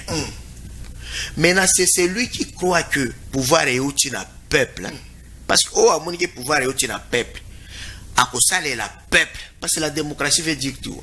Le pouvoir du peuple, c'est-à-dire le pouvoir émane du peuple, parce que le peuple qui est le détenteur, qui les donne par le peuple, c'est-à-dire par les votes, et pour le peuple, c'est-à-dire c'est le peuple qui est au centre. Tout ce qu'on peut faire, et d'ailleurs c'est ça la politique. La politique, c'est cette capacité d'organiser le pouvoir en créant le vivre ensemble pour servir la communauté. On ne vient pas en politique pour la mbongo ya kobala métis. La politique était aux mbongo pour que ne poto que kanga photo na Tour Eiffel. Bayaka na politique soki aussi ici makambo nyonso. C'est pourquoi dans d'autres pays na balou électoral on met par exemple 40 ans. Parce qu'on sait que tu as terminé tes études à 23 ans, tu as travaillé après 2 ans au Bali, au Saleli aussi ici pour sa nyonso ya famille. Mais non, c'est là où on vient en politique. Mais c'est seulement au Congo, tout ça la 32 ans d'opposition, tout ça qui n'a pas bouche. Mais ça, ce n'est pas la politique. Mais ça, c'est ça la politique. Donald Trump, c'est ça la politique. Exemple, ma bête, ça a eu 2 pèses. Non. Jean-Pierre Bemba, Zakoloba. Le problème, c'est Joseph Kabila. Batou Balobi, c'est parce que Laurent Désiré Kabila, c'est une collaboration avec l'étranger, n'est pas yaki ma facilité pour un quota, à respecter ma corte, ne moto à démocrate. Félix Tshisekedi Nazako Sibi Babiloko Laurent Désiré Kabila Salaki. Voilà pourquoi Ngai na bengisa ki on a kati à plateau. Ah bon? Ouais. Heureusement ça. Rapidement 2 minutes pour la paix salé Bolodjo. Ah mais le Rwanda esengi émission Mobimba. Mais c'est le problème d'abord que sur les Babiloko yo se les gens racontent là c'est sont de Balobakanini. Poison rwandais. Là le Baloko là de Koranga Muyaya. Parce que lorsque déjà Bino Bokomi Kolobake, les Rwandais nous agressent parce qu'il y a eu des accords. C'est que les Rwandais n'est pas agressé. S'il y a eu des accords signés par un chef de l'État prédécesseur, non. Et que les Rwandais, à cause de Mabélé à Est, il n'est pas agresseur. Neko. Yo, Bolobio, Kabila vous a attaqué la Rwanda Est. Et Rwanda Zozo Est. Le Rwanda n'est pas agressé. C'est du présence né à Félix, les osala ke nyonso et loko ezala te soki yete me kongo etenda bo signer yo pe biso so bokota ki bokota lo lengeni ndeko omoni obalobaka wana ici omoni le livre yo mémoire de musée Ismaël Richard Tutemoto. C'est le compagnon ya musée Laurent Désiré Kabila. Recruté Antoine Gizenga Tindi Bango na Sofia Kotanga ba arrêté Bango lisusu ba arrêté Tindi Bango ba yé na Brazzaville. Après Brazzaville rébellion et bandit ya Pierre Moulele na Kulu Kwango Soudani Christophe Bouigné envoie Soumialo et les jeunes Kabila selon là les livres, ça les mêmes Isidore Ndaïwel, mais il y avait d'autres jeunes. Il y a Zalaka. Nandengi Bakiti, na Bujumbura. Bujumbura ba logé dans hôtel Pagudas, ba bandi attaque. Oyo kaka Mobutu alobao, lisasi ebetaka na Kamanyol. Lui il était présent. Nandengi Chekevara ye, ba yambi Chekevara, il était présent. Nandengi Chekevara, tant musée a monique ba repérer Chekevara na Maki. Bakoumi ko bombarder a boy que Chekevara akufa parce que Chekevara voulait mourir. Déjà on a tout ça déjà là-bas étranger, OK? Chekevara Aïe Bango Nazo Kende, mais, et à l'époque, quand Che Guevara était ici, vous savez qui était le ministre de l'Intérieur et Sécurité? C'était Etienne Tshisekedi wa Mulumba. Etienne Tshisekedi? Oui, en 1966. Attention. En 1966, quand Mouzé était au Maki, et que Che Guevara a plus de 200 Cubains, ba traverser Tanzanie na ba boîte outil na maquille musée. C'était Etienne Tshisekedi qui était ministre d'État, ministre de l'Intérieur et de la Sécurité. Parce que les gens croient que Bitumba ya est et bandi na Afdel. Yangoli sous na lobby Buzoba.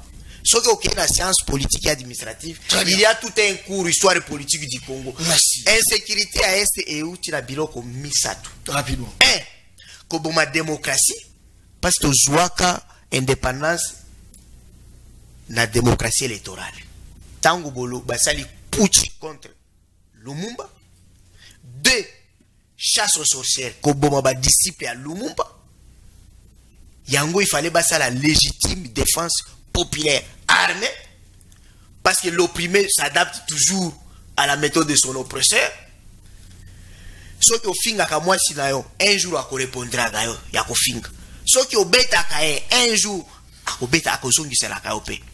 Et misatu pauvreté et injustice sociale parce que population wana bayaka koyebisa bango ke indépendance ezalaki mbongo ezalaki na kati ya malette, ce sont les PNP batu bazwi mbongo nyoso, alors venons to réclamer mbongo yo Lumumba tiki oyo Mobutu na Kasavuvu baibi.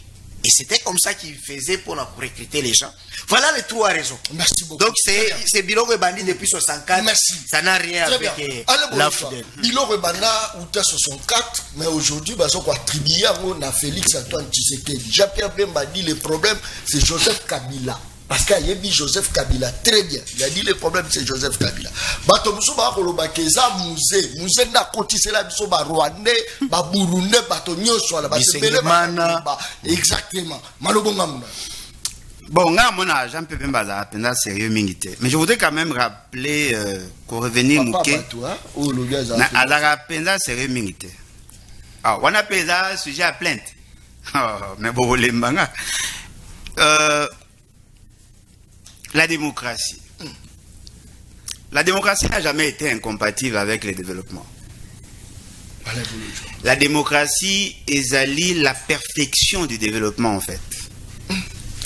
Dans la démocratie, si on a une bonne gouvernance, ça résout le problème. Il y a démocratie, il y a développement, il y a infrastructure, et ça résout le problème. Il y a accès à l'eau potable, à l'électricité, et ainsi de suite. Mais il y a une dimension que la démocratie ajoute dans le système ou sous la dictature et autres, et la liberté d'expression, la liberté d'opinion, la liberté de penser. Et ça, là, que le peuple a participé dans la désignation des animateurs.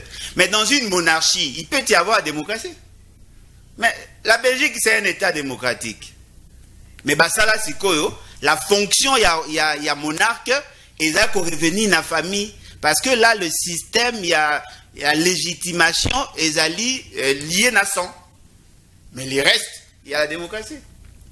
Ndebonanga, Émirats Arabes Unis, c'est un État démocratique. Peut-être que bah, depuis tout le droit politique, Mais les revendications au ça mandeni parce que ceux qui peuple abimina balabala monima eza courir ezali transport ezali makamona baza ko respecter a ko revendiquer ba droit wana te pesa déjà acquis. Mais ceux qui mo konzozi décision moko o espèce bango te est-ce que ba na droit à koloba baloba ke ba CPIT ata ba pesi biloko nyonso na kata ndako ceux qui ba pimelio le droit à kopona au CPIT. C'est ça la démocratie. Démocratie eza bien. Non, démocratie est bien. C'est comme batu balinga kande kosala que baza kozwa batar ya batu ba même on a démocratie. Mais dites-moi, dans une démocratie, un chef ne détourne pas. Parce que tout doit se faire selon la norme. Transparence. Transparence. Dans une démocratie, on ne discute pas sur les conditions de vie à la population. Non, on résout le problème.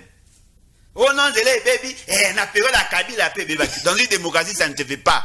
Quand le peuple a là, il faut exécuter parce que le peuple me tape sa rambo. Donc la démocratie, c'est l'aura bien.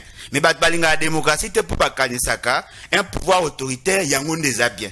Et ça répond na pyramide de Maslow. On a même la stratification de besoins. Vous trouvez que l'auto-accomplissement est parmi Babyloko Moutalukak.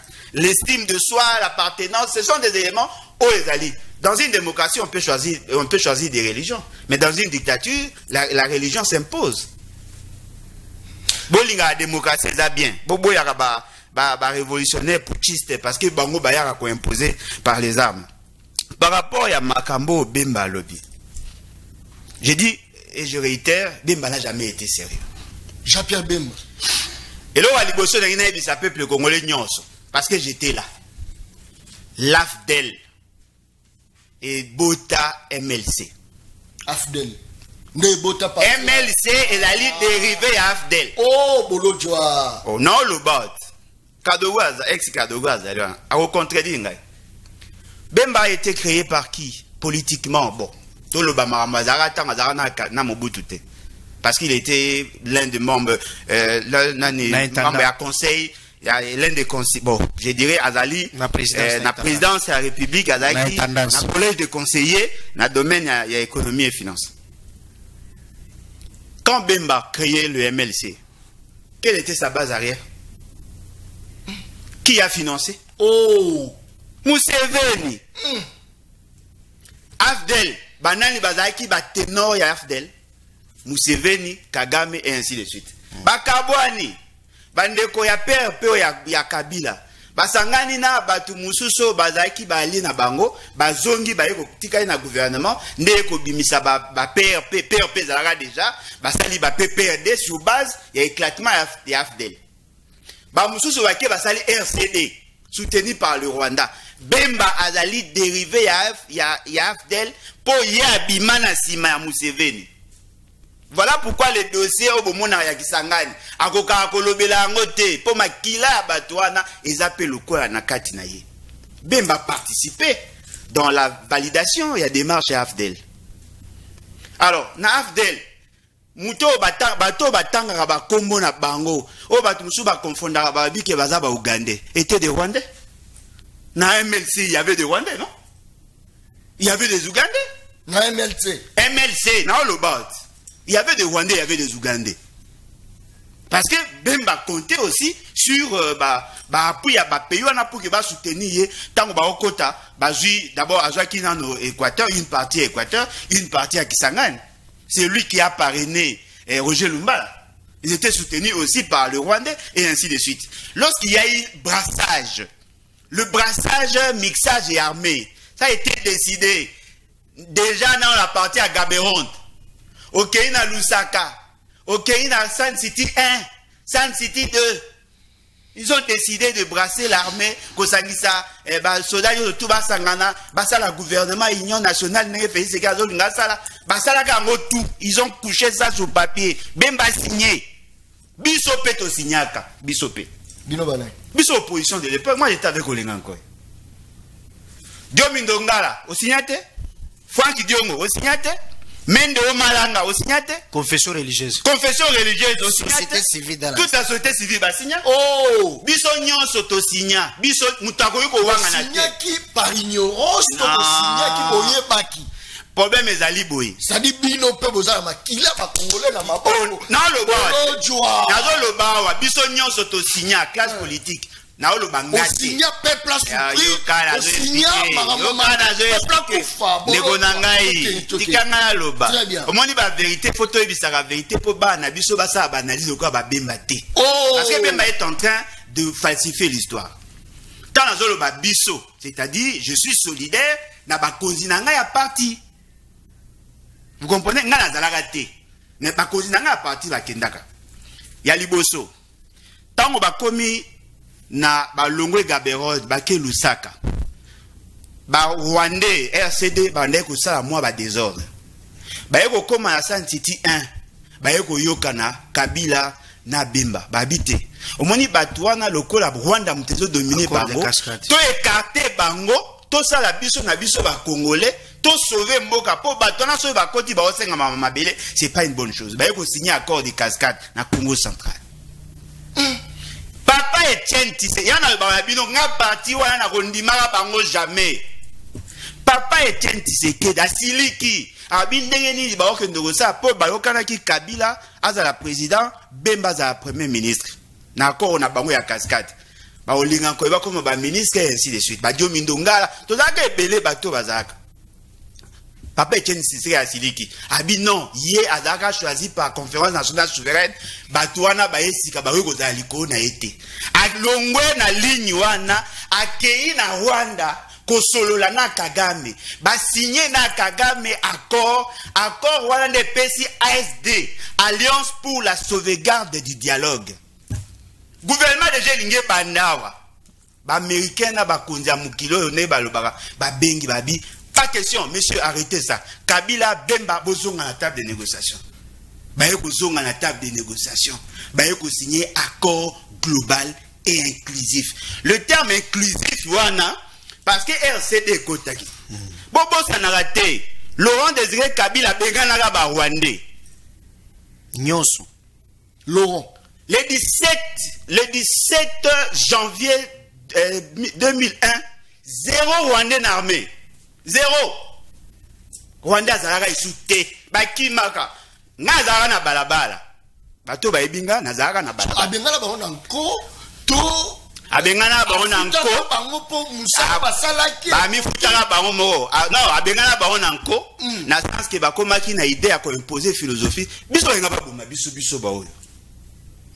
Bato baza na pigeon awa. Tango bakangaka mama Mondonga awa en face na sima na ngam na bino. Tango bakangaka mama Mondonga, ba jeno ba telemilaka ba soda wane ba boma ete na veni Yumbo. Côté ya ndaku ya nani comment na bossé comme l'ancien gouverneur ou nani. Il y avait un gouverneur ya banque centrale wana. Biso ba to côté là. Ba jeno ba betaka ba masasi na makolo. Biso ne to côté là. Bolonjo, tu confirmes que Muzenda bengana kabango. Abengana bango. Mais afuta bango te ango Félix azo subir lelo. Na Félix azo mama afuta masumu ya papa na ye. Oh, allez Bolonjo, ça c'est très bien. Merci. Rapidement. Tika la vérité, on m'a besoin des autres. Toi la biso singa matembe to ka tout moment ba ko kanga ba ko bomba. On doit vous dire des vérités. S'il n'y avait pas ASD, ba wane ba inga bazonga isusu na armée te. Le konso ya batunde zongisa ba wande na kati ya. Parce que le problème c'est Joseph Kabila. Le problème c'est Etienne Tshisekedi. Non, c'est Joseph. Oh, Joseph Kabila dans le pouvoir. Il va se retrouver ba Rwanda ba koti. Armée nani komo yani. Mais ba ministre rwandais. Oh. Mais azo bisawot. Ba ministre rwandais ba uta et pas Rouberoi qui était allié à l'UDPS. Yebisanga, tango basalaka gouvernement, il y a 1+4.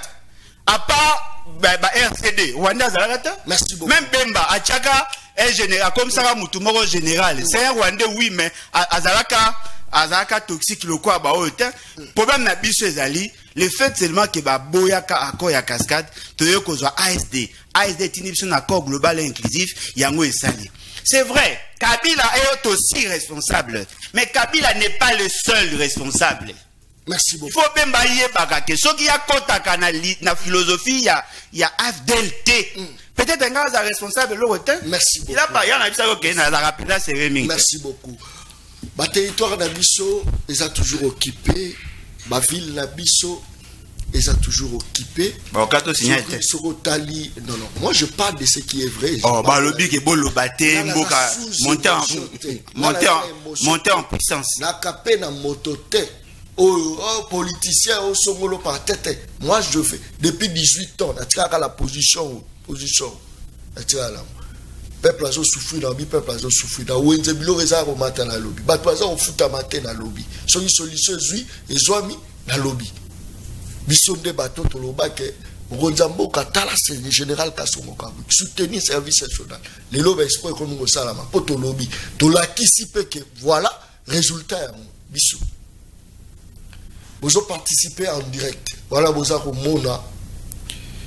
Bato ba benga ba kulu na lelo ba bâtisseur. Nakati ya mosala la bango wana baza osala mosala nakati ya télé. Imaginez tobeti lisolo au parti politique etina bango batumba babisi ya Transco mais service national est recyclé bango. Ça c'est fort. Alors au comparé au parti politique na service national. Non, il y a pas match. Il y a pas match. Motazu mongo akomi na mbongo ebele ministre akesala ko implanter ba parti politique presque partout implanté. Yo ba wot muso akebut na il moro ba ki investir. Akio investir.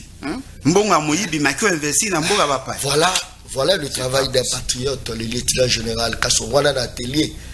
Wando mona ba ban ekobima wana ba mbeto ekozobima ba kiti ezobima wana biloko ya ndenge na ndenge eza kobima wana.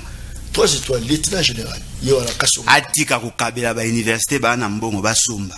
Atika ko kabela ba la ba université. Atika ba somba. Ba étudiant ba futa mbongo a $20. Bozo encourager ba recteur. Alors de combien de sommes comme on a? Allô? La bengi bino na pigeon très bien, participation dans l'attaque personnalité. Quatre personnalités.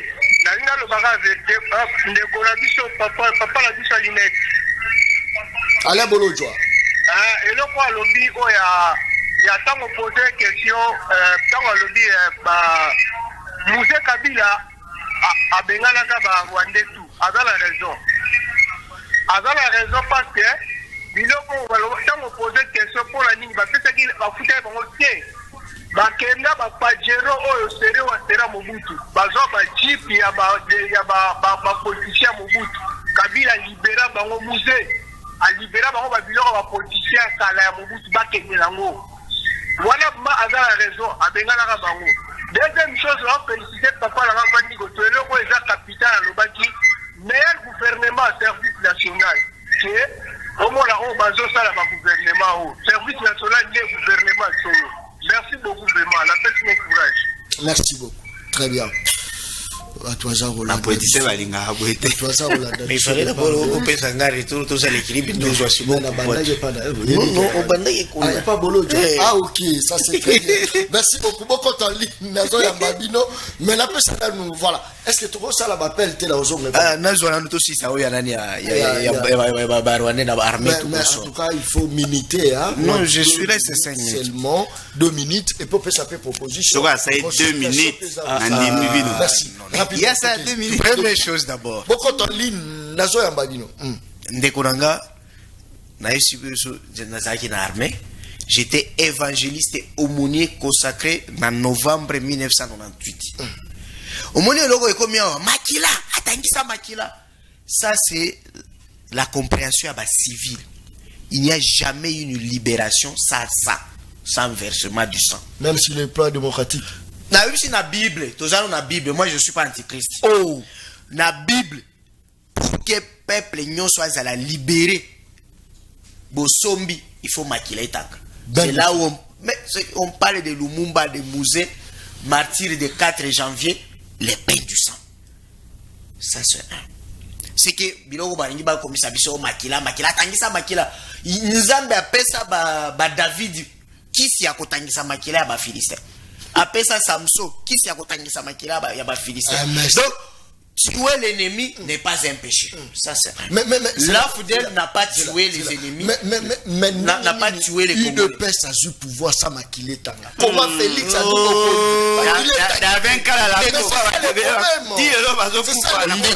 alors merci. Très bonne question. Il faut d'abord boyebake. Ça l'UDPS. Ça je suis ancien Kadogo, je suis reconnaissant. Sans l'UDPS, on ne pouvait pas renverser Mobutu dans 9 mois. Bandela. Sans l'UDPS, moi je suis Kadogo, libérateur. C'est l'UDPS qui était considéré comme aile politique et AFDEL. Et la preuve, chaque fois que tu as conquérir ville, chef foulier, on organisait les élections à Mélevé et les gouverneurs tu bandé ko s'arranger bazaka batu IDPS. Chadar Emmanuel, c'était lui le fédéral et à Manyema IDPS. Chadari élu gouverneur na Manyema. Emmanuel Ramazan. Mais je dis à tu akala. Toké na Kisangani. Docteur Yagi Sitolo. C'était lui le numéro 1 à IDPS na province orientale et Mobimba. Confédération Akala. Gouverneur élu de Manyema.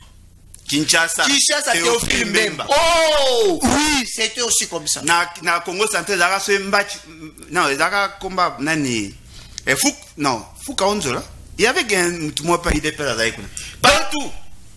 Et puis je vous dis ceci, bah ministre, il y avait un problème parce que même narratif il y a beaucoup de Samouyaya a kende na ifasik ba yeko là-bas concevoir narratif à Sika.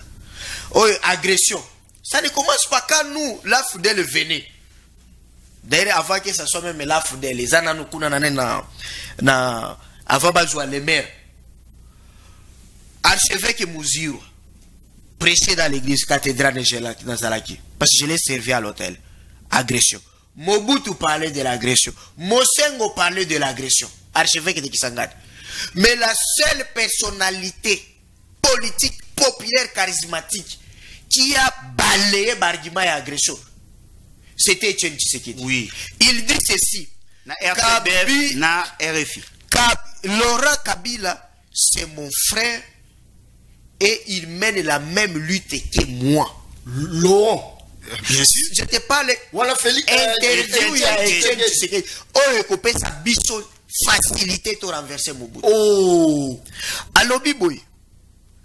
Laurent Désiré Kabila, c'est mon frère et il mène la même lutte que la mienne. Ok? Mais c'est seulement les méthodes qui diffèrent. Moi, je suis dans la méthode pacifique. Lui, il utilise les armes. C'était tout pour faire que place Signos Tobando Koma, autant de la Bissoma pour. C'est IDPS qui attaquer Binote. Et puis, Tangoutoye, lui, il était dans la partie au Lengankoy.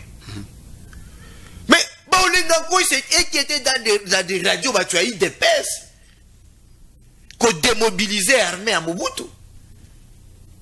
Donc, ça c'est. Donc, à chaque fois, lorsque ceux qui ont lobby, que IDPS ya ko tanga makila, batu nyoso balobande nyona ba chrétiaga papa Etienne Tshisekedi ba chrétiaga IDPS. Troisième chose par rapport na expliquer bouquet oyo nani aller à lobby. Aller à lobby makambo ya vérité. Il y a des choses que parfois batu bolinga kabo ke ne kotanga ba onana akomeli biloko ya biso to vivre na bactérie wana bolingi boyoka ka biso te. Qu'est-ce qui s'est passé? Au moni FARDC. FARDC veut dire déjà sélection Sangisa Sangisa. Parce qu'avant FARDC, armée congolaise, ça s'appelait FAC. Forces armées congolaises. Ndeo yale a yebso ke Mouze Tangwa Bengana Barwande Bango Nyoso Balungwa. J'étais dans les FAC. Mais tant que ba komi na San City, basali sikoyo ba créer FARDC. Ba boy même à la FAC ke ba intégrer bango balbino to bomi FAC. To krega ka eloko ya sika oyo ba bengi FARDC monstre oyo kozala nini Kabila yoko pesa batu na yo biso MLC akopesa liste na ye na ba grade na ye RCD akopesa liste na ba grade na ye et Kabila azalo ko la secrétaire général académique oyo asignaga kaka na tenalier ya récité ou bien la bulletin parce que jury nde yaka na ba poignoso C'était ça. C'est-à-dire que Kabila avait la compétence liée au droit administratif. Merci beaucoup. C'est ce qui fait que. Et puis, alors, comme Bolanda procès à Jean-Pierre Bemba dans ce pays. On parlait que bateau yo baboma bateau na CPI na bangi, c'était Banyamuleni.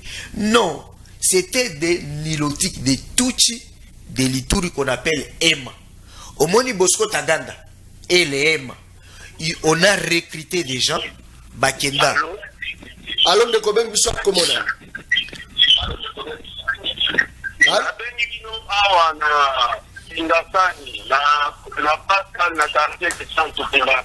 Très bien, participation dans l'attaque personnalité. Toujours au cas où.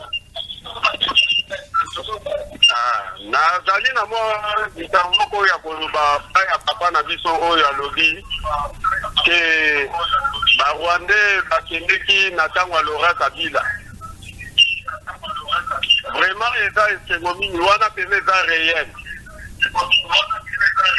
Sikoyo susi na biso ezali nde baye kozonga sikoyo na moma oyo nani moto azongisi bango esika tokoko banda makambo nyonso oyo tozomona lelo eza moto oyo azongisi bango. Merci, nasuki wana. Merci beaucoup. Nesika kazalaki sikoyo nde nezina zingba ne ushite. Etienne Tshisekedi. Oh, tu vas bolinga la vérité. Bon, alors, Etienne Tshisekedi t'a dit ça. toujours cité déjà. Bon, toujours cité. l'histoire des aboués. Rapidement. Ceux qui allaient à Zolo, Etienne Tshisekedi, ce n'est pas dire qu'Etienne Tshisekedi a joué à Tinaka avion à Zuba militaire rwandais. Non. C'est parce que seulement avec, lorsqu'il va se créer accord de cascade, Etienne Tshisekedi na poa na ye lokola za charismatique akenda ko joua RCD Goma bazonga na table ya négociation des mots inclusif dialogue congolais inclusif. Alors qu'est-ce qui s'est passé? Bemba la kati ya ba troupe na ye. Il y avait aussi les Tutsi parce que tolo ba ke bino awa la puissance to koma mutu nyoso azala bazolo boye, c'est ça Tutsi. C'est-à-dire ba o nyoso bomona wana. Il y a aussi des Tutsi comme oyo ya Ituri formé na Uganda. Sikoyo en 2002 Museveni a donné 2 bataillons ici la formation à Pessi Jean-Pierre Bemba. Tangu bakiti na Guado bango de bakendaka kosala ba crime contre l'humanité na Banji. Yango boyoka na nani na procès balobaka o les Banyamulenge. Et ces gens-là ont intégré l'armée. Na combo ya ba troupe outi na MLC na kati ya brassage parce que bolo baka brassage et mixage. Brassage veut dire quoi? Brassage veut dire ba troupe ya FAC o ya Joseph Kabila. Merci en tout cas. Yoka na kité wana. Brassage veut dire quoi? Ba troupe ya FAC armée gouvernementale o ya Joseph Kabila ezalaki na 0 rwandais plus ba troupe ya MLC o ezalaki na ba nilotiki oyo Museveni atindela kibango na ba troupe oyo ya RCD oyo ezalaki na ngope na Batuchi qui vous qualifiez de Rwandais bango yoso basangani c'est qu'on appelle brassage. Allô Neko. Oui, papa. Na bengi na ngana tu na ngaka mutu alati linette wana ayebisa biso kasi Kabila le fils sikoyo charge na par port ya ba Rwandais ayaka ba est-ce que Kabila le fils pe ayaka na ba Rwandais nde mutuna na ngepa papa alati veste wana ya wala si manette wana. Allez Bolocho rapidement toujours cité pena yo wana. Bon, na obeta masolo ya nationalité à Kabila te parce que nazo maîtriser en bien te. Nationalité à Kabila. Na obeta te pour nazo maîtriser bien. Nazo maîtriser bien. Pour si nazo douter. Nazo douter que Kabila za Congo. Si nazo douter. Tu doutes de la nationalité. Nazo douter. Mutu na Gérard Gibiso. Oh nazo douter pour ba ebisinga ke papa na maman na nazo douter. J'ai pas d'éléments. Moi na lobelango ezate. Na lobite ka congolais te. Na komi na doute, na komo douter. On douter la nationalité par rapport à maloba batu ba oloba ba yebi papa na ye ba yebi ma na lobite ke azad na congolais te ndeko na na ba procès beletika na en fait le problème est ali bwende konanga rapidement au moins tant que kendaki touti Gaberon toke Lusaka 0 Rwandais. Kabila ne gérait pas le Rwandais dans l'armée. Tant que commis na San City armée ya Loecha. Tant que tu commis à San City, bah obligé na Kabila andi marosolo na batu nyoso condition à liboso avant de mettre en place le gouvernement et bongaki nanu basangisa armée yango bomoni avant pembaya basoda na bayaka basoda ya Rubewa bayaka basoda ya M23 bayaka RCD KML bayaka RCDN bayaka basangana basali armée nde bayokotia gouvernement siko brassage wana ezali na point 6 ya accord global et inclusif esika bayokanaka basangisa baarmée bapesaka bakota ndenge moko bakabolaka baposte ndenge moko c'est-à-dire que si vous avez un chef d'état-major général ou à l'année na sima il faut avoir muta composante mususu bakabolaka yango bato bayebi en 2003 to vivaka brassage et mixage armé au moins ni papa otu kozala mokonza police auto longa azaka na armée ya bemba oh mais basoda mingi nani Amuli général Amuli azaka na bemba aujourd'hui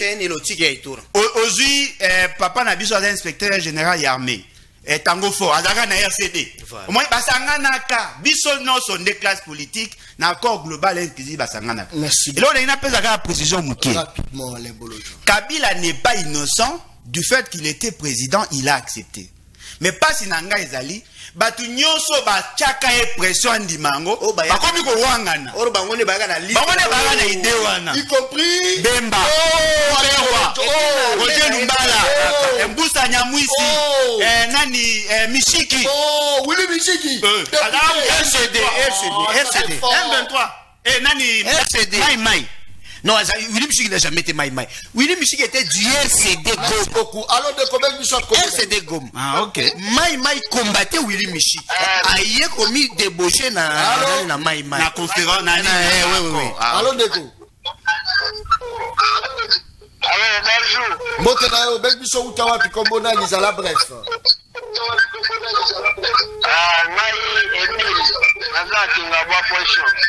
Participation rapidement qui m'a mosika télévision.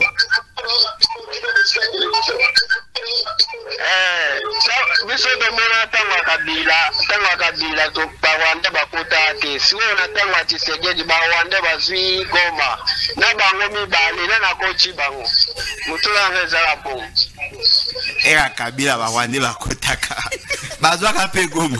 Merci beaucoup, ça c'est très bien.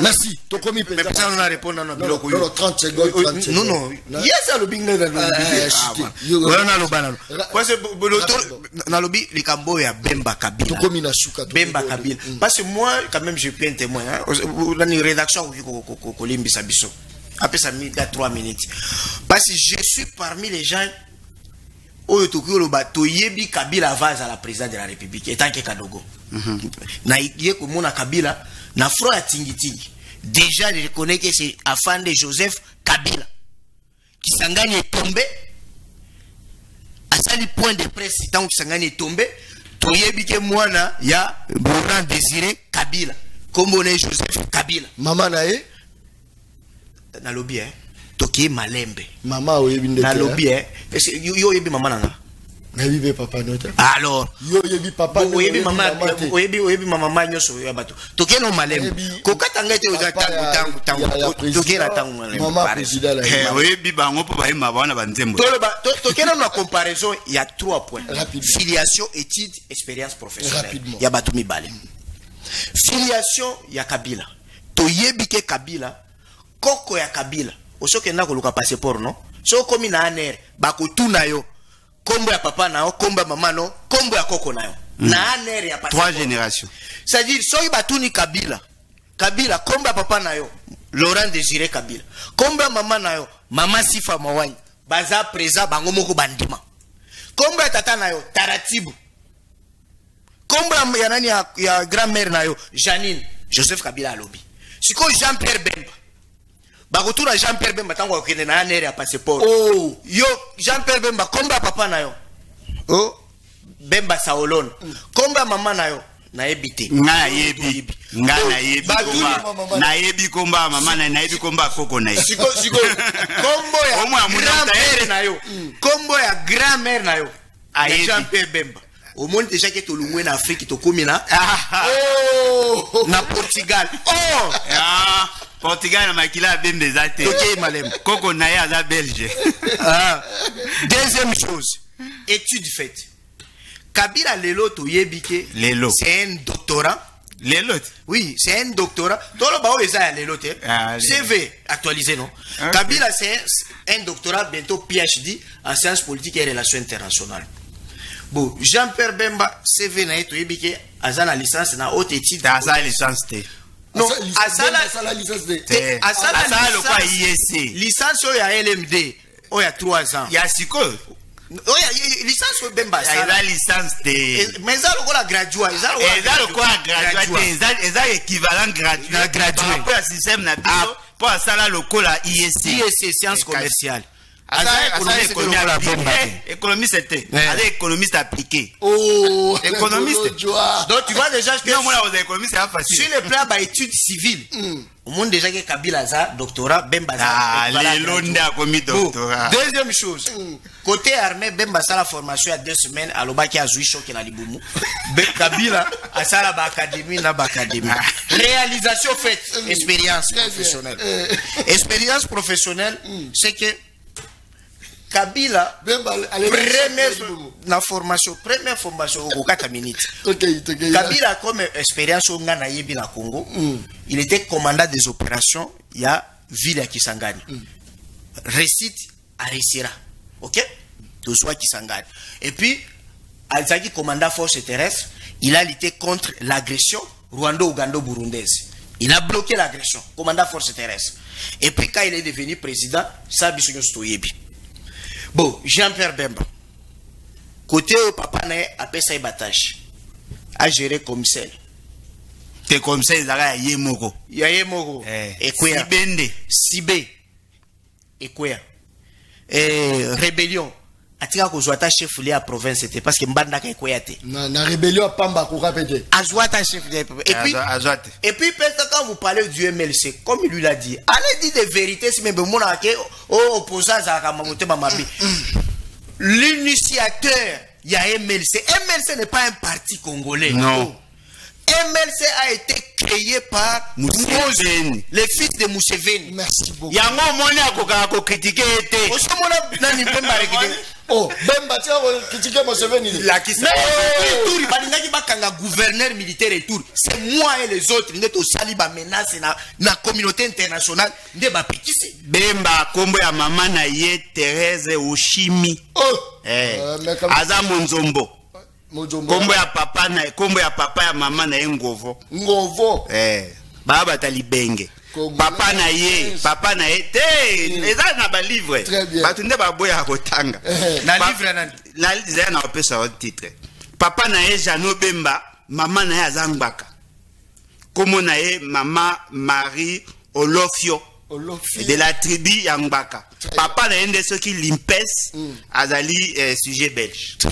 Merci. On dit que Adam Makila congolais. Non. 75%. Attention. Boloja. Moi, je suis de la forêt. Est-ce que ceux qui vous nani na patriarcat, yo soza patriarcat. Moi na sere na yo. Azamuluba. Ceux qui sont na boti na Belge. Moi na yo, moi na ye. Akobengo no koti.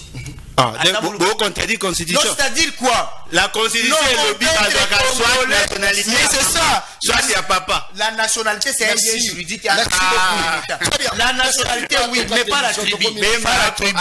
Congolais, 75%. Même pas c'est un Congolais. Ça, c'est normal sur le droit. Mais toi, tu as dit qu'il est Ngwaka. Non, il n'est pas Ngwaka. Azan, non, quoi, pas Ngwaka.